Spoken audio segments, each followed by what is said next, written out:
Hello everyone, आप सबका स्वागत है आपके यूट्यूब चैनल में। आज का टॉपिक है हमारा कि selection of working fluid for the absorbent cycle are based on कि किस आधार पे किसके आधार पे हम लोग सिलेक्शन ऑफ वर्किंग फ्लूइड करते हैं। आज उसके बारे में पढ़ेंगे। तो सबसे पहले सिलेक्शन किसके अकॉर्डिंग करते हैं, तो ये दो चीज़ों पे डिपेंड करता है। First one is chemical and physical properties of fluid, कि फ्लूइड का केमिकल एंड फिजिकल प्रॉपर्टीज़ क्या है उसके अकॉर्डिंग। एंड सेकेंड वन कि जो थर्मोडायनामिक प्रॉपर्टीज़ और थर्मोफिजिकल प्रॉपर्टीज़ है उसको वो कितनी अच्छे से फॉलो करता है, कि जो वर्किंग फ्लूइड हम लोग यूज़ कर रहे हैं वो थर्मोडायनामिक्स प्रॉपर्टीज़ और थर्मोफिजिकल प्रॉपर्टीज़ को कितने अच्छे से वो फॉलो करता है, उसके अकॉर्डिंग हम लोग इसको कैटेगराइज करते हैं और सेलेक्ट करते हैं कि हमको कौन सा यूज़ करना है, कौन सा यूज़ नहीं करना है। नाउ अब हम लोग देखते हैं कि कुछ प्रॉपर्टीज़ देखते हैं जो रिफ्रिजरेंट और एब्जॉर्बेंट का मिक्सचर का, जो रिफ्रिजरेंट और एब्जॉर्बेंट हम लोग यूज़ करते हैं उसका जो मिक्सचर बन गया, उस मिक्सचर का प्रॉपर्टीज़ देखते हैं। ठीक है, रिफ्रिजरेंट और एब्जॉर्बेंट के मिक्सचर का प्रॉपर्टीज़ देखते हैं कि कौन कौन सा प्रॉपर्टीज़ होना चाहिए। मतलब यहाँ पे दोनों चीज़ है आपका मिला हुआ, रिफ्रिजरेंट और एब्जॉर्बेंट। ठीक है, मतलब दोनों में कौन कौन सा सिमिलर प्रॉपर्टीज़ है।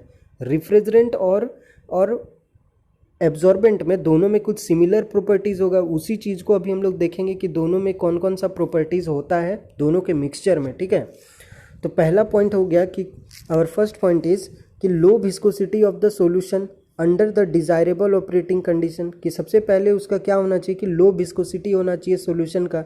जितना कम विस्कोसिटी होगा उतना कम वर्क डन करना पड़ेगा उसको लिफ्ट करने के लिए। उसको वापस से जब जनरेटर में हम लोग चढ़ाते हैं, जहाँ पे हम लोग हीट अप्लाई करते हैं, तो उतना कम हम लोग को क्या करना पड़ेगा, काम करना पड़ेगा लो विस्कोसिटी अगर होगा तो। ठीक है, तो इससे क्या होगा, पंप वर्क हम लोग को कम मिलेगा pump work. Okay, now our next point is कि कि हमारा जो freezing point of the liquid should be below the lowest temperature in the cycle, कि जो फ्रीजिंग पॉइंट है लिक्विड का वो क्या होना चाहिए, बिलो होना चाहिए lowest temperature in the cycle, है ना। ये क्यों होना चाहिए, ये इसलिए होना चाहिए कि जो फ्रीजिंग पॉइंट है, ये इसका मतलब क्या होता है, फ्रीजिंग पॉइंट का मतलब है एक ऐसा पॉइंट जहाँ पे वो मेरा वर्किंग फ्लूइड जो होगा वो फ्रीज हो जाएगा। फ्रीजिंग पॉइंट का यही मतलब है। तो हम लोग क्या चाहेंगे कि वो फ्रीज अगर हो गया, मान लीजिए कि हम लोग एक रेफ्रिजरेटर है, उसमें जो भी पाइप में हम लोग का रेफ्रिजरेंट फ्लो कर रहा है या एब्जॉर्बेंट मिक्सचर मेरा फ्लो कर रहा है रेफ्रिजरेंट और एब्जॉर्बेंट का, तो वो मिक्सचर कहीं भी अगर फ्रीज हो जाता है तो मेरा पाइप वगैरह बल्ब वगैरह ब्लॉक हो जाएगा। तो हम तो ऐसा चाहेंगे नहीं कि वो फ्रीज हो। तो रेफ्रिजरेटर जिस टेम्परेचर में काम करता है, हमारा रेफ्रिजरेटर जिस टेम्परेचर में काम करता है उससे अगर कम टेम्परेचर हो गया, कौन सा temperature, freezing point of the liquid, अगर वो जितना हम लोग को फ्रीजर, जैसे अभी मैं एग्जांपल से समझाता हूँ कि हमारे पास एक फ्रिज है, अगर वो फ्रिज का काम है कि -5 डिग्री सेल्सियस तक ही वो ठंडा कर पाएगा, और जो हम लोग उसमें रेफ्रिजरेंट यूज़ कर रहे हैं उसका फ्रीजिंग पॉइंट है -6 डिग्री सेल्सियस, तो बताइए कि पूरा वो वर्किंग प्रोसेस में वो फ्रीज होके बर्फ़ बन पाएगा, नहीं बन पाएगा। क्यों, क्योंकि उसका फ्रीजिंग टेम्परेचर तो -6 है और हम लोग पूरा साइकिल में मिनिमम कितना जा रहे हैं, -5। तो हम लोग यही चाहेंगे कि जो फ्रीजिंग पॉइंट है लिक्विड रेफ्रिजरेंट का वो लोएस्ट होना चाहिए पूरा साइकिल के टेम्परेचर का। समझ आ रहा है अभी आपको। नाउ नेक्स्ट पॉइंट इज कि good chemical and thermal stability, good chemical and thermal stability होना चाहिए, कि उसमें कोई भी केमिकल रिएक्शन नहीं होना चाहिए, है ना। और उसमें थर्मल स्टेबिलिटी मतलब टेम्परेचर अगर बढ़ जाए या घट जाए तो उसमें ज़्यादा इफेक्ट नहीं होना चाहिए। ठीक है, उसमें कोई केमिकली चेंज नहीं होना चाहिए। समझ आ रहा है अभी आपको। Now our next point is non corrosive non toxic, कि वो जंग नहीं लगाना चाहिए, नॉन टॉक्सिक पॉइजनस नहीं होना चाहिए, एंड नॉन फ्लेमेबल ज्वलनशील नहीं होना चाहिए, आग नहीं लगना चाहिए। Okay, now our next point is कि high equilibrium and stability of refrigerant, उसमें इक्विलिब्रियम, है ना, इक्विलिब्रियम अटेन करके रखना चाहिए, वो स्टेबिलिटी बहुत ज़्यादा होना चाहिए रेफ्रिजरेंट का, है ना, इन द एब्जॉर्बेंट। अगर स्टेबिलिटी नहीं रहेगा तो फ्लक्चुएशन अगर जितना ज़्यादा मिलेगा तो हम लोग का परफॉर्मेंस उतना गिर जाएगा सीओपी का। हम लोग का जो रेफ्रिजरेटर है उसका सीओपी उतना कम मिलेगा। ठीक है, तो हम लोग क्या चाहेंगे कि वो स्टेबल रहे, स्टेबिलिटी मेंटेन रखे refrigerant. Okay, now our next point is कि a large difference in the boiling point of the absorbent and the refrigerant, अगर बॉइलिंग पॉइंट ऑफ एब्जॉर्बेंट का बॉइलिंग पॉइंट और रिफ्रिजरेंट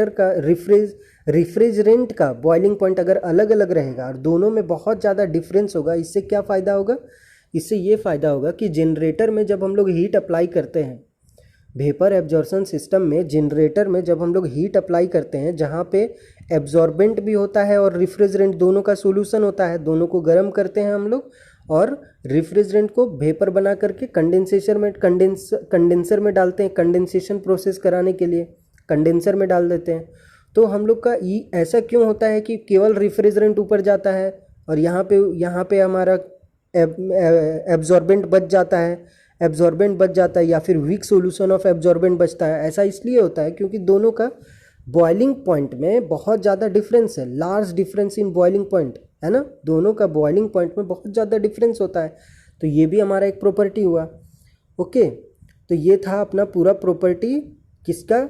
एब्जॉर्बेंट और रिफ्रिजरेंट का solution का properties. ठीक है, एब्जॉर्बेंट और रिफ्रिजरेंट का सॉल्यूशन का प्रॉपर्टी। अब देखते हैं कि कुछ एक्स्ट्रा प्रॉपर्टी रिफ्रिजरेंट का कुछ अलग अलग और भी प्रॉपर्टीज़ हैं। जैसे ये ऊपर मैंने पहले ही बताया था कि ये रिफ्रिजरेंट और एब्जॉर्बेंट दोनों के मिक्सचर का प्रॉपर्टी है, दोनों का क्या क्या सिमिलर प्रॉपर्टी है उसके बारे में स्टडी किए।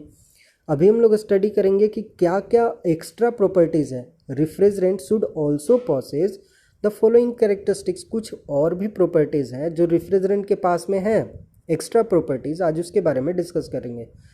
ठीक है, फर्स्ट पॉइंट कि high enthalpy of vaporisation for better coefficient of performance, कि जो इंथैल्पी ऑफ वेपोराइजेशन है वो ज़्यादा चाहिए। क्यों चाहिए ज़्यादा? ताकि हम लोग को ज़्यादा बेटर कोफिशिएंट ऑफ परफॉर्मेंस मिले। समझ आया? नहीं आया?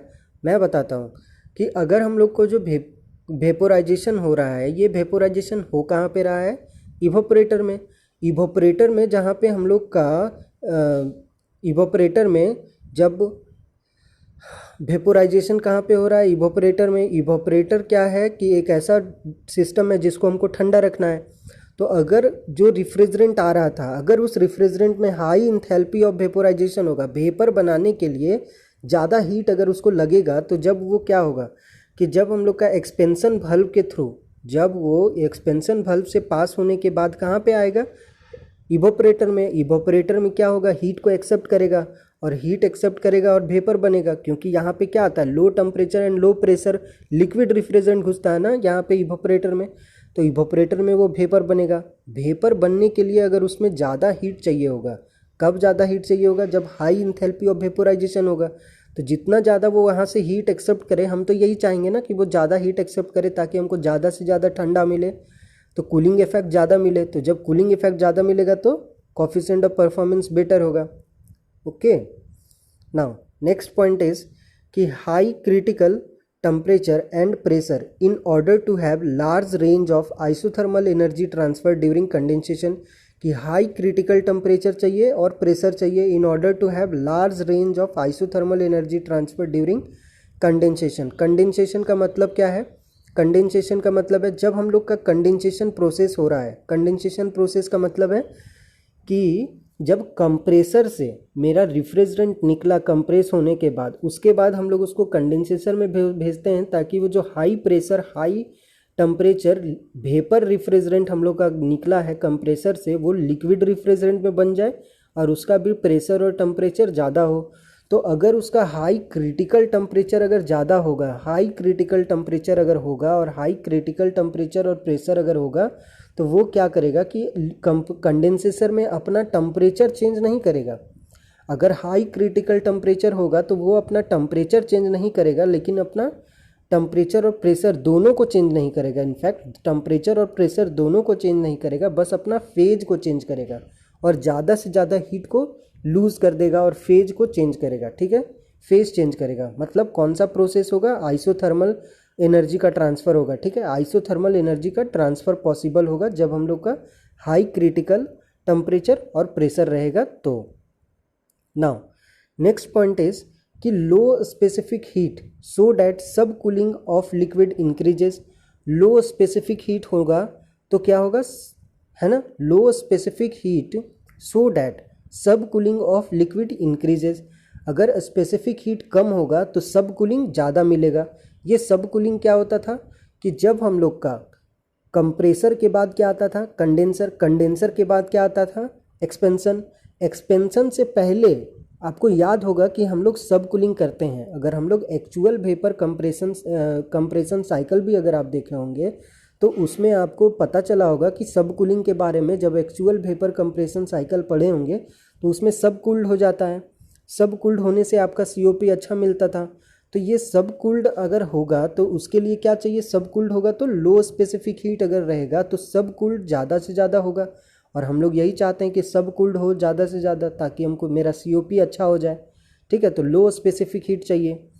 नाउ नेक्स्ट है कि लो मोलिकुलर वेट। मोलिकुलर वेट जो है रेफ्रिजरेंट का वो कम होना चाहिए। इससे क्या होगा? लो मोलिकुलर वेट मतलब लाइट रेफ्रिजरेंट होना चाहिए हम लोग का। अगर वो बल्कि हो जाए, जैसे बल्कि हो जाए तो क्या होगा? कूलिंग इफेक्ट बहुत कम मिलेगा हम लोग को। बल्कि हो जाए तो कूलिंग इफेक्ट कम मिलेगा। तो हम लोग क्या चाहेंगे कि लो मोलिकुलर वेट हो उसका। ठीक है, low molecular weight. Now next point कि high affinity for the absorbent at low temperature while less at high temperature. Low high affinity for absorbent. Absorbent के साथ जो हमारा रिफ्रिजरेंट है वो एब्जॉर्बेंट के साथ हाई एफिनिटी दिखाए। एफिनिटी मतलब संबंध, मतलब रिफ्रिजरेंट एब्जॉर्बेंट के साथ आसानी से घुल मिल जाए। आसानी से घुल मिल जाए उसको बोलते हैं high affinity for absorbent. Absorbent और रिफ्रिजरेंट आसानी से घुल मिल जाएगा एट लो टेम्परेचर। जब दोनों का टेम्परेचर कम हो तो दोनों आसानी से घुल जाएगा, और ये टेम्परेचर कम होगा तो आसानी से घुल जाएगा। लेकिन अगर हाई टेम्परेचर होगा तो ऐसा नहीं होगा। हाई टेम्परेचर होगा तो दोनों का जो सॉल्युबिलिटी है वो कम हो जाएगा, दोनों का सॉल्युबिलिटी कम हो जाएगा। जैसे आपको अगर याद होगा तो जो हमारा एब्जॉर्बर है, एब्जॉर्बर में क्या होता है कि जब हम लोग का इवोपरेटर से रेफ्रिजरेंट निकलता है वो आता है एब्जॉर्बर में, तो वहाँ पे दोनों क्या होता है? डिज़ोल्व हो जाता है आसानी से। लेकिन जैसे ही उसको हम लोग जनरेटर में पंप करके ले जाते हैं तो जनरेटर में हाई टेम्परेचर हो जाता है जब हम लोग हीट अप्लाई करते हैं, और हाई टेम्परेचर होने के साथ साथ रेफ्रिजरेंट क्या होता है? अलग हो जाता है, वेपर बन जाता है, और जो एब्जॉर्बेंट है वो एब्जॉर्बेंट नीचे रह जाता है, या वीक सोल्यूशन ऑफ एब्जॉर्बेंट बोलिए, वीक सोल्यूशन ऑफ एब्जॉर्बेंट नीचे रह जाता है। ऐसा इसलिए पॉसिबल है क्योंकि एफिनिटी कम हो जाता है ना। लो एफिनिटी मिलता है कब? जब हम लोग हाई टेम्परेचर में जाएंगे तब, और हाई एफिनिटी मिलेगा जब लो टेम्परेचर में होगा तब। ओके, तो ये था इसका प्रॉपर्टीज़। होप आपको समझ आया होगा और आप नोट्स बना रहे होंगे, घर में होंगे। Okay, stay at home, keep learning. Thank you.